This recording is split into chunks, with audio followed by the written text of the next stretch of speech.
Assalamualaikum warahmatullahi wabarakatuh. Perkenalkan, nama saya Ana Zahra Wulandari dari kelas 04 Manajemen. Pada video kali ini saya akan membahas topik yang sangat penting dalam sejarah Indonesia, yaitu sejarah kedatangan penjajah bangsa barat ke Nusantara. Kita akan belajar kapan mereka datang, siapa yang membawanya, serta mengapa mereka tertarik datang ke Indonesia. Karena dari sinilah awal mula sejarah panjang penjajahan di negeri kita dimulai. Yang pertama dari latar belakang dulu, kedatangan bangsa barat. Teman-teman, sebelum bangsa barat datang, Nusantara sudah dikenal sebagai wilayah yang kaya akan rempah-rempah seperti cengkeh, pala, lada, dan kayu manis. Rempah-rempah ini sangat mahal di Eropa karena ini digunakan untuk mengawetkan makanan, membuat obat-obatan, dan parfum. Sebelum tahun 1453, jalur perdagangan antara Asia dan Eropa masih terbuka melalui kota Konstantinopel. Namun setelah Konstantinopel jatuh ke tangan Turki Utsmani, bangsa-bangsa Eropa tidak bisa lagi membeli rempah-rempah melalui jalur itu. Akhirnya mereka mulai berlomba-lomba mencari jalur laut baru ke Asia. Dari sinilah muncul semangat penjelajahan besar yang disebut Age of Exploration atau zaman penjajahan samudra. Selain mencari kekayaan, bangsa-bangsa Eropa juga membawa semangat 3G. Yang pertama gold, mencari emas dan kekayaan dari perdagangan rempah. Yang kedua glory, mencari kejayaan dan memperluas wilayah kekuasaan. Yang ketiga gospel, menyebarkan agama Kristen ke daerah-daerah yang mereka temui. Lalu yang kedua, bangsa Portugis. Bangsa barat pertama yang berhasil mencapai Nusantara adalah bangsa Portugis. Mereka datang pada tahun 1511 Masehi yang dipimpin oleh Alfonso de Albuquerque. Awalnya Portugis berlayar menyusuri pantai Afrika, lalu melintasi Tanjung Harapan dan akhirnya sampai ke India. Dari India, mereka melanjutkan perjalanan ke Malaka yang pada waktu itu menjadi pelabuhan dagang paling penting di Asia Tenggara. Setelah berhasil menaklukkan Malaka tahun 1511, Portugis kemudian melanjutkan perjalanan ke Maluku pada tahun 1512 untuk mencari rempah-rempah. Mereka menjalin hubungan dengan kerajaan Ternate, tetapi kemudian terjadi konflik karena Portugis ingin memonopoli perdagangan dan menyebarkan agama Katolik. Akhirnya rakyat Ternate marah dan melakukan perlawanan yang dipimpin oleh Sultan Hairun dan kemudian dilanjutkan oleh Sultan Ba'abullah. Perlawanan inilah yang akhirnya mengusir Portugis dari Ternate pada tahun 1575. Yang kedua yaitu bangsa Spanyol. Selanjutnya datang bangsa Spanyol, mereka tiba di Nusantara pada tahun 1521 Masehi yang dipimpin oleh Ferdinand Magalhães dan Juan Sebastian Elcano. Spanyol berlayar ke arah barat melalui Samudra Atlantik, menyeberangi Amerika Selatan dan akhirnya sampai di Kepulauan Tidore, Maluku.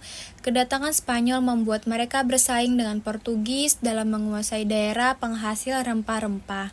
Persaingan ini berakhir dengan Perjanjian Saragossa tahun 1529 di mana Portugis mendapatkan hak wilayah di bagian timur termasuk Indonesia, sedangkan Spanyol mendapatkan wilayah bagian barat termasuk Filipina. Meskipun hanya beberapa tahun berada di Indonesia, kedatangan Spanyol memperkuat posisi bangsa Eropa dalam perdagangan di kawasan Asia Tenggara. Yang ketiga, bangsa Belanda. Setelah Portugis dan Spanyol, bangsa Belanda menjadi kekuatan besar berikutnya yang datang ke Nusantara. Mereka tiba pertama kali pada tahun 1596 yang dipimpin oleh Cornelis de Houtman. Rombongan Belanda ini tiba di Banten yang saat itu menjadi pelabuhan dagang penting di Pulau Jawa. Namun karena sikap mereka yang kasar dan tidak sopan terhadap penduduk lokal, mereka akhirnya diusir. Kegagalan itu tidak dapat membuat Belanda menyerah. 4 tahun kemudian mereka kembali lagi dengan armada yang lebih besar dan lebih terorganisir. Pada tahun 1602, Belanda mendirikan organisasi dagang bernama VOC atau Perusahaan Hindia Timur Belanda. VOC memiliki kekuasaan yang sangat besar, bahkan seperti negara di dalam negara.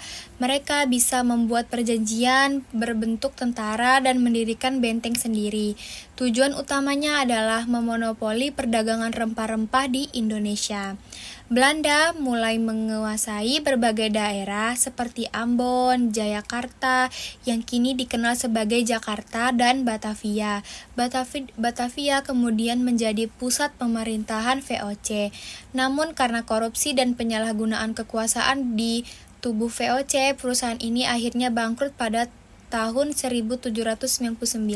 Sejak itu wilayah kekuasaan VOC diambil langsung oleh pemerintah Belanda dan Indonesia resmi menjadi koloni Belanda selama lebih dari 3,5 abad. Lanjut ke bangsa Inggris. Selain Belanda, bangsa Inggris juga sempat datang ke Nusantara. Mereka datang pada sekitar tahun 1604 dipimpin oleh Sir James Lancaster. Inggris sempat mendirikan pos perdagangan di Banten dan di beberapa wilayah Indonesia bagian timur. Namun, mereka kalah saing dengan VOC yang lebih kuat dan lebih berpengaruh. Akhirnya, Inggris memusatkan perhatian ke India dan semenanjung Malaya. Meskipun begitu, Inggris sempat menguasai Indonesia antara tahun 1811 hingga 1816 ketika Belanda kalah dalam perang melawan Prancis. Pada masa inilah muncul tokoh penting yaitu Thomas Stamford Raffles. Raffles dikenal sebagai pemimpin yang cukup bijak. Ia memperkenalkan sistem sewa tanah, London System, mendirikan kebun raya Bogor, dan menulis buku terkenal The History of Java yang berisi tentang budaya dan sejarah Pulau Jawa. Namun pada tahun 1816 Indonesia dikembalikan lagi kepada Belanda. Lanjut, yaitu bangsa Jepang. Walaupun bukan bangsa barat, Jepang juga sempat menjajah Indonesia. Jepang datang pada tahun 1942 setelah berhasil mengalahkan Belanda dalam Perang Dunia Kedua. Awalnya Jepang disambut baik karena menjanjikan kemerdekaan bagi Indonesia, namun ternyata mereka juga menindas dan memaksa rakyat untuk bekerja paksa atau disebut Romusha. Masa penjajahan Jepang berlangsung selama 3,5 tahun dan berakhir setelah Jepang kalah pada tahun 1405. Tak lama setelah itu bangsa Indonesia memproklamasikan kemerdekaan pada 17 Agustus 1945. Dampak kedatangan bangsa barat ke Nusantara. Kedatangan bangsa-bangsa barat ke Nusantara membawa perubahan besar di berbagai bidang kehidupan masyarakat Indonesia. Perubahan ini bisa kita bagi menjadi dua sisi, positif dan negatif. Namun dampak negatifnya jauh lebih besar karena berujung pada penjajahan panjang selama berabad-abad. Yang pertama, dampak di bidang ekonomi. Di bidang ekonomi, bangsa barat memperkenalkan sistem perdagangan baru yang berbeda dari sistem tradisional kerajaan Nusantara. Awalnya, perdagangan dilakukan secara terbuka dan saling menguntungkan. Namun setelah bangsa barat terutama Belanda berkuasa, mereka menerapkan sistem monopoli perdagangan. Artinya, rakyat Indonesia tidak boleh menjual hasil bumi kecuali kepada mereka. Akibatnya, para petani dan pedagang lokal menderita karena dagang harga hasil bumi ditetapkan sepihak oleh pihak kolonial. Selain itu, Belanda juga menerapkan berbagai sistem ekonomi yang menindas, seperti sistem tanam paksa tahun 1830 di mana rakyat diwajibkan menanam tanaman ekspor seperti tebu, kopi, dan nila, bukan tanaman pangan. Kerja paksa atau rodi ini di mana rakyat dipaksa bekerja membangun jalan, benteng, dan pelabuhan